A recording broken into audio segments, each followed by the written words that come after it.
Je suis Madame Obertan Tikida et Bella Djelen Bendon Ticheri de la. Ala ye nsigi Robert Francima mbe barake. Nga dembaya fana be no. Et mbe association na nyere yo président ye no association les femmes yelini du Mali en France. Ni koko monte en puissance ibe armée kurunama de ladje kabila malaje. Bella Djelen bado armée kola amase anga nyere fo anyemunkala. O ya soro transition ma surnya kana anta do re ko transition ko benali. Bella Djelen bado Mali sorasu ye segaminge.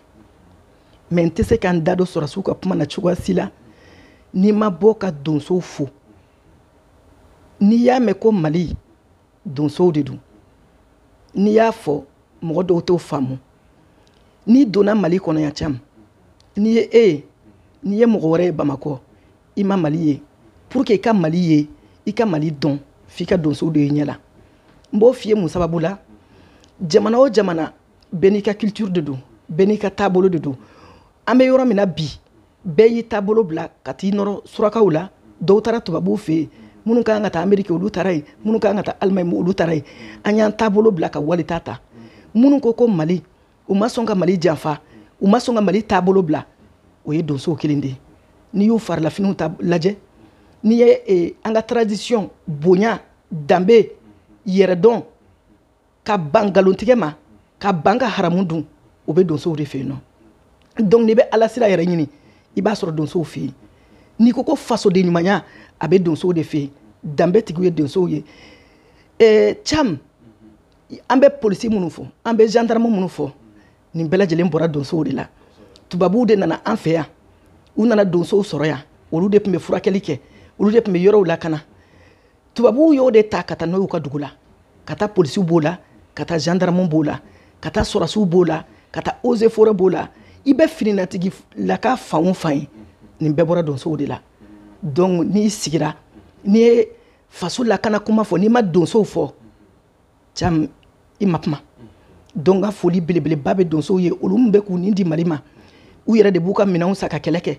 mogote dreme kelen duma u yere de buka seneke ka minaw fere ka do malila donc ni patriotisme be nyine hara madina amba damne donso la to be soro kan ko fe ambe segin kan ka question kono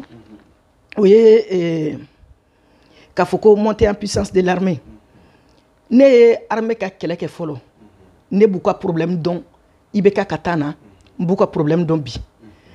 mumbe kuma dia parce que ambe jabarande la donc ni galombe kuma la galoni mba nyinu fo ka bo kuma la ibeka katana armée pembe chogodi anga sorasiye aka gribuya ke ka yere furake a bolé terrain kan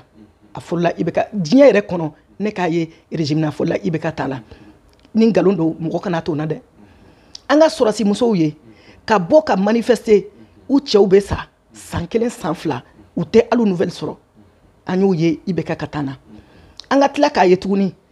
sorasu ka surfacturation ni ko surfacturation ni yera ibeka katana ka tla tuguni ka ye e sorasi kelen fiche de paye fla ou ka waru medambara ou ka fengo beke anya ibeka katana président yere bora ka fo ko lu to terrain kanye olu e jigeleya don olu ye ka jinyini ki miala olu ba do ageleya mi donc anga sorasu kunte hali ji soro kami u kunte dumuni soro kadun do yere ka kumana ko sambolu gosi ka fini min tula o fini kelen ne betla ka jawla yoro ka fo ko fura ko ni barna ki ka fura ka kuma tala président yere denge bora ka fo Bella Djelen nyana ya ka fo ko ni anga sorasu sara passer tolu bolo kana noye kan u sudu dignement u ka famille be se ka ye chogo mina ko u te se ko ke meni shila anga sorasu mabuli ni shila anga finitigi la ko tora terrain kan pour que drapeau ka to joli cham ni armée kan histoire ta ka laje ne be to ka fo ngo armée te Mali armée de bon il y a pas plus patriote que l'armée malienne cham ni be de dalembaka musokoroba do de la kan wole ntenyina ko fo kata dien wuli ayen do de ya wole ka passer ma à l'époque quand tumbe vidéo ke ako kale denye sorasidi ala yale so den kelen de la den tara terrain kan ni den sans fly ani ko ati den nouvelle kalama den kelen de babulu mais malheureusement appel charane ko ne ma se ka musokoroba ka numéro ta tado abe balole wan ate balole donc on ye layidu de ta mɔgɔw ye k'a ta sɔrɔsi minnu bɛ maliko kɛlɛ la sɔrɔsi bɛɛ lajɛlen sans exception au fait l'ensemble des garants de notre sécurité parce que n'i ko ko sɔrɔsiw mɔgɔw bɛ a ye dɔrɔn minnu bɛ terrain kan di alors que bɛɛ de bɛ terrain kan cam n'i ye ko in jateminɛ sɔrɔsiw bɛ terrain kan policiers bɛ terrain kan gendarmes bɛ terrain kan eaux et forêts bɛ terrain kan donc ni anw bolo nin bɛɛ de ye armée ye mais olu bɛɛ fa n'u ba o ye donsow de donc anw ye layidu de ta u ye anw t'u su janfa an t'u n'u ɲɛnama fana janfa u janfara ka tɛmɛ mais bi ni mɔgɔ mɔgɔ ko k'i bɛ tiɲɛni na s'u ma i bɛ anw jɔlen sɔrɔ o kɛra i bɛ ka taa na an ka sɔrɔsiw u ka tɔɲɔ bɛɛ tɛ se ka fɔ ka ban mais n'i ye bi jateminɛ fourage bɛ ka sɛnɛ k'anw na san 50 tiɲɛni cam du cili ka nɔgɔn ni du jɔli ye dɛ bi an bɛ yɔrɔ min na ne ka kumakan tɛ dɛ sɔrɔsiw yɛrɛ de y'a fɔ n ye minnu bɛ terrain kan u tulo bɛ na ni nkalon don n b'a ɲini u fɛ dɔ ka bɔ k'a fɔ ko tiɲɛ t'a la fourage bɛ ka ɲini ka d'u ma n'u banana fura b'u yɛrɛ bolo u bɛ se k'u yɛrɛ furakɛ cogo min na un petit dispensaire yaya o b'u bolo pharmacie b'u bolo kanw bɛ ka dilan donc u ka condition de vie fɔlɔfɔlɔ la fiche de paye 2 ni 3 mun kun b'u la o fana nɔgɔyara compte bancaire bɛ ka ɲini ka d'u ma pour que u ka se ka dɔ bɔ u ka sonyani u b'u ka facture u ka fɛn minnu sonya dɔw ka se ka bɔ a la somɔgɔw tun bɛ ɲani na jusque là quand même an ma sɔrɔsi muso bɔlen ye ko an cɛ sara an t'a nouvelle kalama jusque là an ma sɔrɔsi den bɔlen ye k'a fɔ ko u bɛ ni problème kɔnɔ jusque là an ma sɔrɔsi ye Mali kɔnɔ mun bɔra k'a fɔ ko an tɛ ka furakɛ an banana mako t'an na donc anw bɛ se k'a fɔ changement ba de kɛra armée ka yɔrɔ la bon n'i ko ko armée ka monter en puissance cam article 22 de la constitution ko ni jamana filɛ nin yɔrɔ min na k'an bɛɛ de ye sɔrɔsi ye donc si l'armée échoue an bɛɛ de échouera o ni mɔgɔ min ko armée tɛ ka puissance tɛ ka yɛlɛ an b'a fɔ a tigi ye k'e fana b'i jɔyɔrɔ de kɛ o parce que n'a fɔra k'an bɛɛ ye soldat ye a ma fɔ k'an bɛɛ bɛ marifa ta ka taa terrain kan o cam bɛɛ n'i jɔyɔrɔ don Kati y'o exemple yira diɲɛ bɛɛ la attaque kɛra Kati don min na est ce que sɔrɔsiw kelen de ye kɛlɛ kɛ population faral'u kan donc bi bi in na maliyɛn kelen o kelen an bɛɛ de ye sɔrɔsi ye n'i ye kɛlɛ in jateminɛ sɔrɔsiw an ka lakanabaga kelen tɛ se ka nin kɛlɛ kɛ o parce que n bɛ jateminɛ d'i ma fɔlɔ polisiw jɔyɔrɔba de bɛ nin kɛlɛ in kɔnɔ ka tɛmɛ hali armée yɛrɛ kan n b'o f'i ye cogo di parce que polisiw ni population gɛrɛlen don ɲɔgɔn na donc mɔgɔ kura mana na yɔrɔ la u b'a dɔn ni information b'i bolo n'a sɔrɔ i bɛ siran tu n'es pas obligé ka taa polisiso la ka taa fɔ i b'a sɔrɔ bɛɛ bɛ polisi dɔ dɔn kunnafoni jɔyɔrɔ de ye ko yɛrɛ fanba ye o kunnafoni jɔyɔrɔ jɔn de bɛ se k'o kɛ société civile tɛ wa donc anw yɛrɛ y'an dama armée ye article 22 de ko ten donc n'an bɔra o kɔnɔ n'i ye an taara camancɛ yan fan fɛ ka taa dugu tɔw la an ka sɔrɔsi minnu bɛ baara la cam o sɔrɔsi ninnu olu tɛ dugu dɔn i b'a fɔ ko donsow b'a dɔn cogo min na parce que donsow sigilen de don yen u bɛ yɔrɔ maîtriser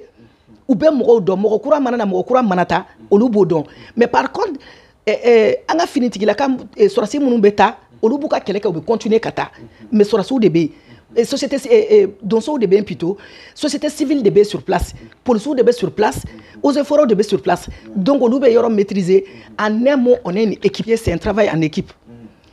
Cham c'est la première fois États-Unis k'a fɔ a ka jamanaden ye k'u k'u ka minɛn bɛɛ cɛ ka taa a ma dogo mɔgɔ la u y'a fɔ wa u ma fɔ o kɛra jamana o jamana la o tɛ kalo kelen kɛ n'o ma bin est ce que Mali binna nin y'a kalo joli ye ayi dɛ États-Unis y'a communiqué kɛ bɛɛ bɔra kalama k'u ka jamanaden fɛn o fɛn bɛ yan si tu n'es pas obligé ka to yan k'i k'i ka minɛn cɛ i ka taa Faransi ko tɛ dɛ n kan bɛ États-Unis de ma États-Unis y'a communiqué kɛ ko bɛɛ ka taa bɛɛ bɔra kalama ne yɛrɛ ye vocal k'a la donc États-Unis y'a kɛ jamana o jamana la cama jamana binna i tɛ kalo kelen ko kɔfɛ u y'a kɛ Afghanistan tout récemment a tɛ san kɛmɛ ko tɛ c'est tout récemment u y'u ka minɛnw cɛ ka bɔ yen nɔ olu binna voilà bon anw kalo joli ye sisan ayi anw kalo joli ye nin ye sisan kɔfɛ donc pour vous dire que si l'armée ne monte pas en puissance sisan kun t'a sɔrɔ les Maliens à terre wa u yɛrɛ ɲumana leur objectif bɛɛ lajɛlen bɛ tubabuw kuntilenna dɔn ils veulent que le Mali soit un nouveau Afghanistan o kuma fɔra depuis 2019 anw y'o kɛlɛ kɛ mɔgɔ minnu bɛ fɛn suit mɔgɔ minnu bɛ an taabolo suit olu b'a dɔn k'a fɔ ko anw ye nin kuma fɔ a mɛnna donc leur objectif c'était ça mais u y'a essayé ka date di ko mɔgɔw ka taa ka bɔ yan mais ala ni population ka vigilance ani armée yɛrɛ ka cɛsiri main dans la main les terroristes même sont terrorisés cam donc e yɛrɛ d'à côté 3 jours après le départ des Américains à l'Afghanistan u binna mais on t'a flène kalo joli la njolindo donc l'armée monte en puissance kuma chamanto yo terre à terre de flène benya kono mais beka donc afoko guerre tête les kelen koye en même temps il là qu'afoko puissance ou de beka terroristes ou armée on de information douma donc le Mali n'est pas en guerre avec les terroristes seulement on est en guerre avec l'OTAN mais l'OTAN caché derrière les terroristes kuma befle donc en ban tege de dignoma ni ya mais malien font fait da quand mes sociétés civiles font fait da que l'armée ne monte pas en puissance à quoi fatiguer que chacun joue son rôle en bas des armées ne monte pas en bas des échouera c'est pas l'armée seulement